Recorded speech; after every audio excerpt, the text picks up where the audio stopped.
So today we are going to be talking about down payments on a house, so stick around. Hello fellow wealth builders and welcome back to the TruFinancials channel. My name is Dennis and on this show we love to talk about personal finance, investing, and retirement to help build your wealth. So if you are new here, definitely consider subscribing today and do not forget to hit that little bell to get notifications when new videos and live streams go up. So this video is part of the home buying series. I will have a playlist linked up right here as well as in the description box down below so you guys can watch all the videos. So these videos are all about helping you, whether you're a first-time home buyer or somebody that's looking to purchase an upgrade on their home in the near future. These are all meant to give you additional value. If you have any questions from any of these videos, leave them in the comment section down below. I will definitely jump in and help you out. If there's any real estate advice that you are looking for, I do have Austin Ferzelko, who was in one of the interviews, that can definitely help you out as well. His information will actually be in all the description boxes for this home series, so definitely check that out down below. All right, so today's video is all about the down payment on the house. Now, I know this can be very daunting, especially for a lot of people when you hear about having a down payment on the house and how much that can actually be.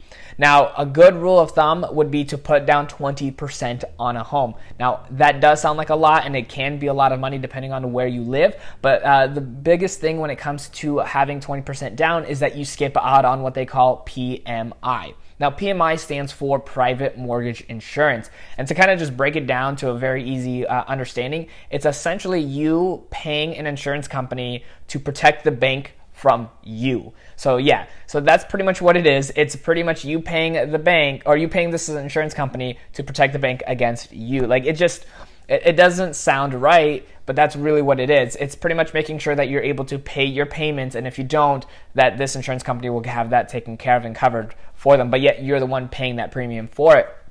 Now, the way it works is on average, the PMI is about $75 per $100,000 that you borrow. So if you're looking for a home and let's say it's $300,000, you're going to be paying $225 every single month, give or take, towards this PMI. That's $2,700 in a year. Now, that's a lot of money. That's a lot of different things that you can be doing with that money, but instead it's going to be going to protecting a bank from, again, you. So, is that something that you really want to do? Now, there are certain circumstances where, you might have to be, putting a little bit less on a down payment on a house and then eventually remove the PMI, because that is possible. But for a majority of the people, I think it is going to be something where you want to really look into, because when you decide to actually put a down payment of 20% or more, you're not only saving yourself on the PMI, you're actually putting a lot of emphasis on yourself as far as being diligent and having a goal. And what I mean by that is because 20% down can be 20, 40, even $60,000. That's a lot of dedication, and you're showing to yourself that you can dedicate a lot of your personal time now and a lot of your freedoms now to be able to have something successful in the future, which means that you can be paying down that mortgage even faster, that you can build a lot more wealth in the future, and that you're willing to sacrifice in the short term for long-term gains. And that's what a lot of wealth building is all about smaller sacrifices in the now to have greater success in the future too. So that's my biggest thing when it comes to having a bigger down payment, is understanding that yes, you are going to, give up certain things to be able to have that really nice down payment. But then in the long run, you are going to be very successful in the fact that you're going to have a lot more security. You know that you're diligent enough to be able to save that money, which means that you can add more every single month to your monthly payments, which lowers the amount that you pay in interest, which is a whole separate video in itself as far as how much people actually pay when it comes to their home mortgages at the end of their typical 30-year terms. So that's something that I want to really talk about, and that's why I wanted to make this video for this series, is because I believe a 20% down payment is very feasible for a lot of people. I just think that in their heads that they think it's a lot of money, which it is, but I think that if you are really putting forth the effort, that it is very possible to be able to save that 20%.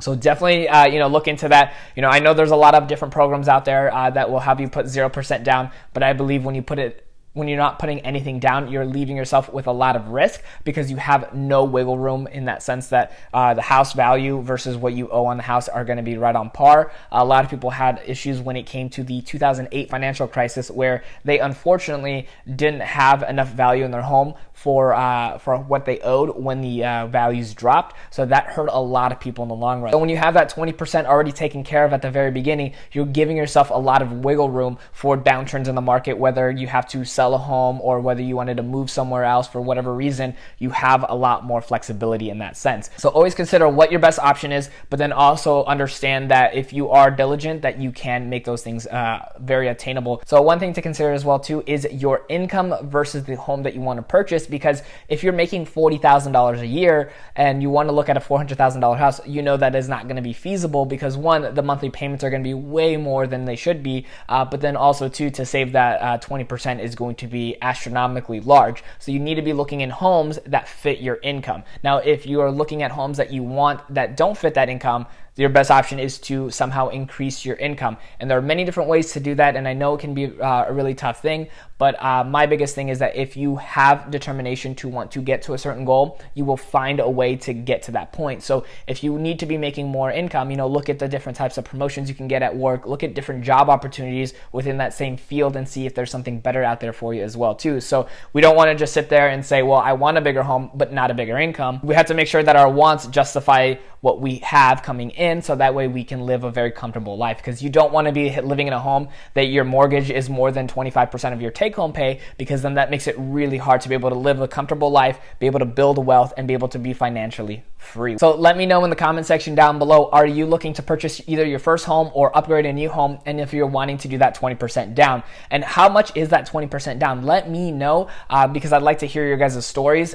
It's always very interesting to hear different perspectives from all across the country and even all across the world as well too, because we do have a lot of viewers from other parts of the world. And in this end of this whole segment, I really hope that you guys get more out of this and how important that it is to put 20% down on a home. So if you guys got some great value out of this video today, do not forget to hit that like button, and then also share this out with one additional friend that may be in the process of purchasing a home and that can get some really great value out of this content. Thank you so much, fellow wealth builders, for watching, and have a great day. All right, and if you made it to the end of this video and would like to continue to binge watch, I will have two items over here for you. This top one over here is going to be my latest release, and then this right over here is going to be a playlist with all the videos from the home buying series. So hopefully those help you out.